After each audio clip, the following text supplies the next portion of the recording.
श्री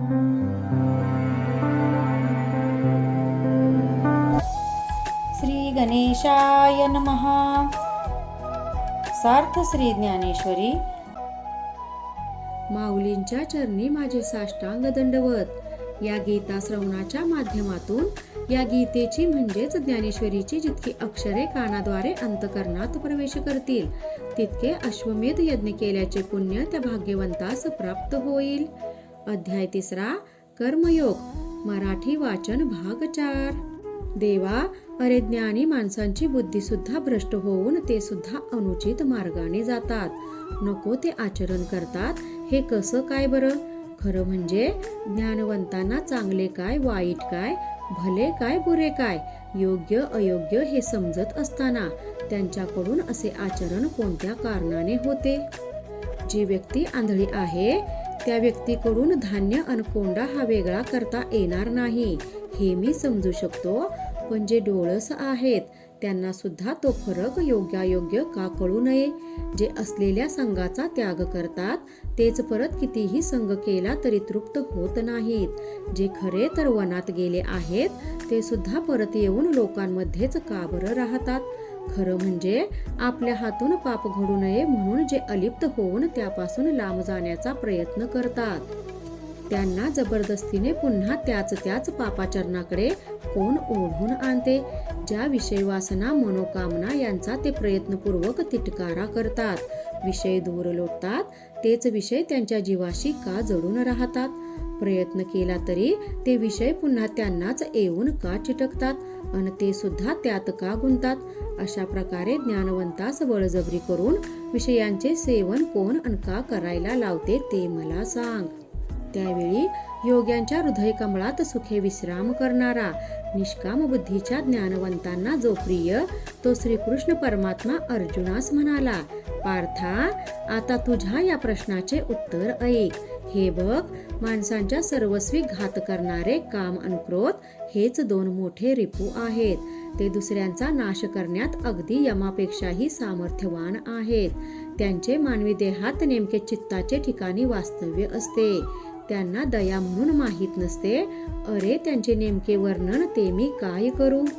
ते म्हणजे ज्ञानधनावर बसलेले नाग, विषय खोऱ्यातले वाघ, अनसन्मार्गी भजनमार्गी साधकांच्या वाटेतले डाकू आहेत. ते देहरूपी डोंगरी किल्ल्याचे मोठमोठे दगड आहेत. इंद्रियरूपी गावातील कोंडवाडी आहेत. ते मनामध्ये भ्रांती निर्माण करतात आणि सर्व जगावर राज्य करतात. काम आणि क्रोध हे रजोगुणापासून उत्पन्न झालेले महारिपू असून ते मनात ठाण मांडून बसलेले आहेत. त्यांचे पालन पोषणही मानवी मनातील अविद्या अज्ञान करत असते. खरं म्हणजे ते बनलेले आहेत रजोगुणापासून, पण त्यांना तमोगुण हा अतिप्रिय आहे. त्या तमोगुणाने त्यांना प्रमाद आणि मोहरूपी आसने बहान केली आहेत. काम आणि क्रोध हे दोघे जीवाचे महान शत्रू असल्यानेच त्यांना मृत्यूच्या नगरामध्ये मोठे मानाचे स्थान आहे. यांची भूक इतकी मोठी आहे की ते अवघ्या जगाचा एक घास करायला कमी करणार नाहीत. या दोघांवर अधिपत्य गाजवत असते ती म्हणजे आशा, जी सहजपणे अवघी 14ही भुवने आपल्या मुठीत घेऊ शकते. अशी जी भ्रांती ती या आशेची धाकटी बहीण आहे, जे सहज खेळ म्हणून, गंमत म्हणून या त्रैलोक्यास खाऊ शकते.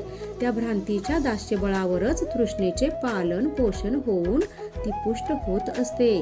तसेच पार्था, या काम आणि क्रोध राक्षसांना मोहाच्या घरी मोठी प्रतिष्ठा, मान सन्मान आहे. जो अहंकार सर्व जगाला नाचवितो त्या अहंकाराची आणि या दोघांची चांगलीच मैत्री आहे. तो अहंकार या दोघांपाशी सतत देवघेव करत असतो. ज्याने सत्याचा त्याग करून आपल्या पोटात असत्याचा पेंडा भरलेला आहे, असा जो दंभ, तो दंभ या दोघांनीच जगात प्रसिद्ध आणला आहे.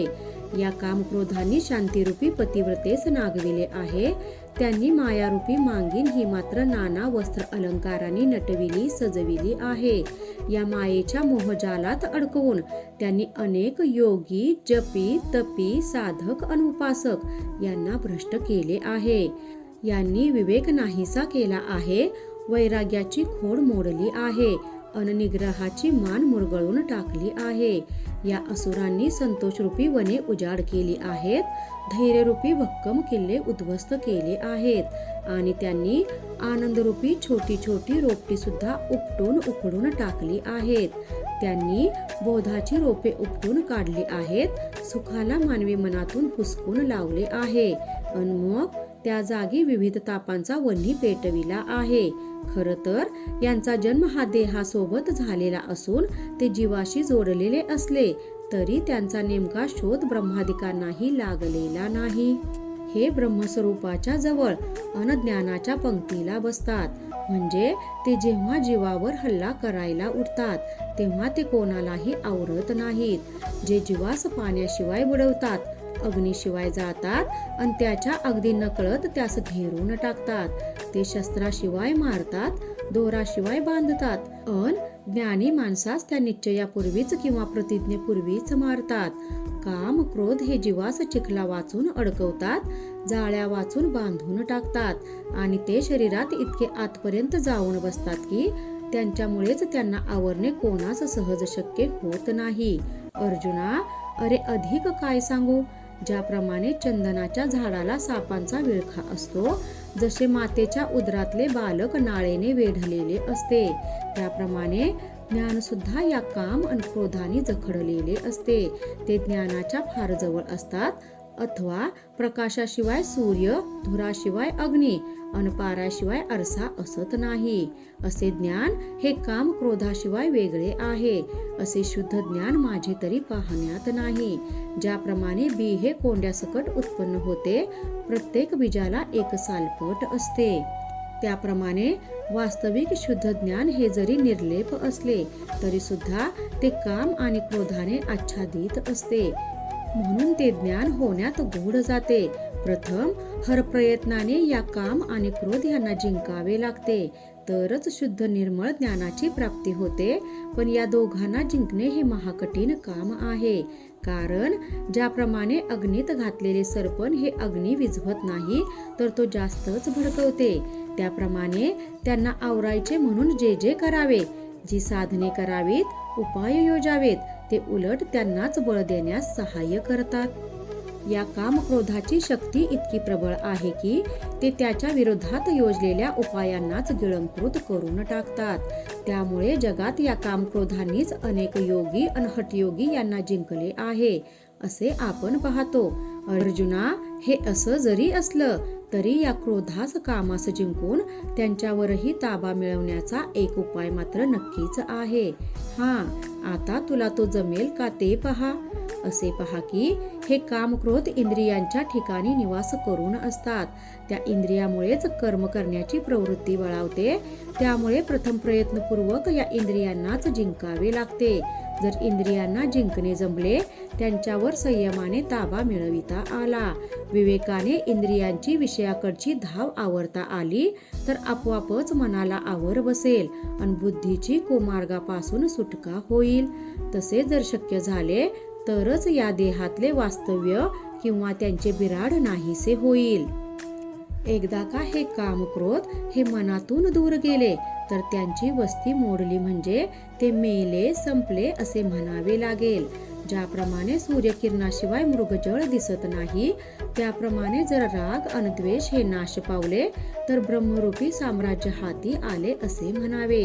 त्यांच्या जाण्यानेच जीव स्वतःच्या निजसुखास आनंदाने भोगू शकतो. सख्या अर्जुना, हे जे मी तुला सांगतो आहे ते म्हणजे जणू गुरु शिष्य संवादातले गूढ ज्ञान आहे. हाच जीवाच्या कल्याणाचा खरा आत्मविचार आहे. हीच जीव आणि परमात्म्याच्या ऐक्याची पहिली पायरी आहे.